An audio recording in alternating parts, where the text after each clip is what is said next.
today we are making a treats version of the old classic, the fish cake. What's that, Kate? You didn't waffle, you got straight into telling us what you were cooking. Well done, you're learning.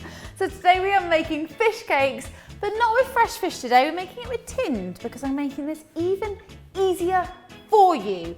Salmon, pea, potato, dill, zingy, fresh, delightful fish cakes. Should we go for it? All right. So first things first, we're going to pop 500 grams, which is about the size of one large potato, on the boil to soften. That's going to take a few minutes. We're going to leave that to do its thing whilst we start prepping our extra flavours. So here I've got some whole grain mustard. I'm just going to pop in 1 teaspoon of that into a bowl.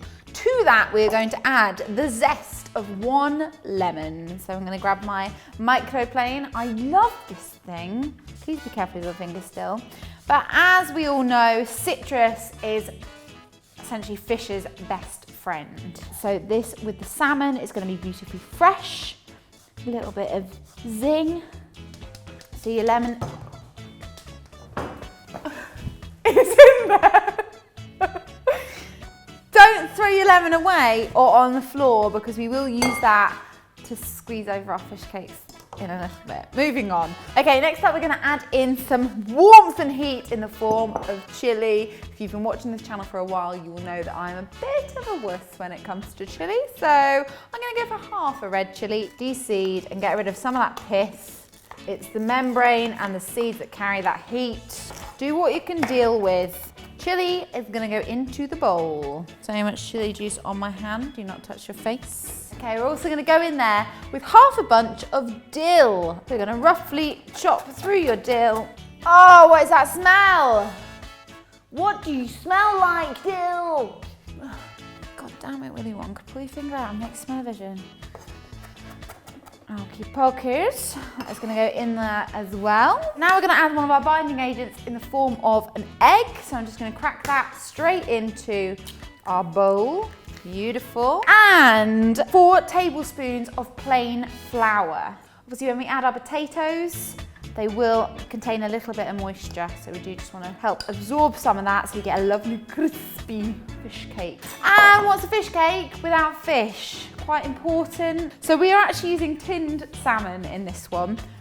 As you are probably thinking at home, it's not my go-to to go tinned fish, but actually for this particular recipe, it's super convenient, super delicious, and as long as you buy MSC certified, this symbol here, make sure you look for one with this symbol, means that your fish is sustainable and it gets packaged up and stored immediately, so you know it's going to be fresh and delicious. If you do want to use fresh fish, however, just make sure that you actually bake these in the oven for about 15 to 16 minutes at 180. Alternatively, we're just going to fry these off. So I've got here 2 tins of boned Atlantic salmon. I'm just going to give these a really good mix up and just make sure that all these ingredients are nicely combined.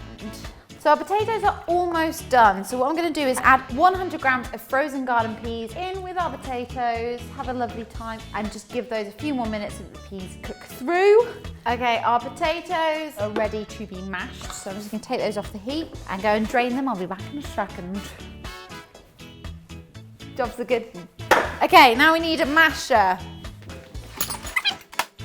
Oh, we are going to give these a really good mashing. That'll do.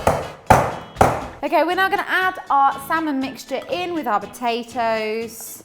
We're going to season up generously with salt and pepper, especially pepper. I meant lots. And then give that a really good stir.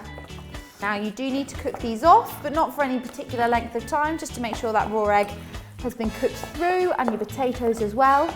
But alternatively, you can now mould this into, wow, it will make up to about 12 patties and you can actually freeze them. So not only is this quick to do first off, but you can make them up ahead of time, stick them in the freezer, and then when you fancy one, just bake it off in the oven and just finish it off in a pan to get it nice and crispy. But there you have it, a gorgeous fish cake mix. Now this is rich and dense with beautiful salmon. You've got the sweetness of the peas there, a bit of heat coming through, and those lovely fresh flavours of dill and lemon. This is going to be so delicious. and so easy. Right, I'm gonna grab my pan and tuck in.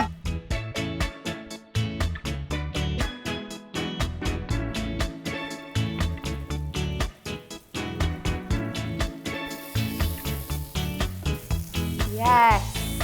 Ta ta da. There you have it.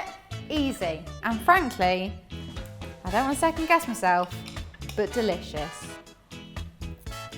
The dill and the salmon reminds me of Nanny's Christmas dinner, which is such a non-related comparison, but it just fills me with happiness.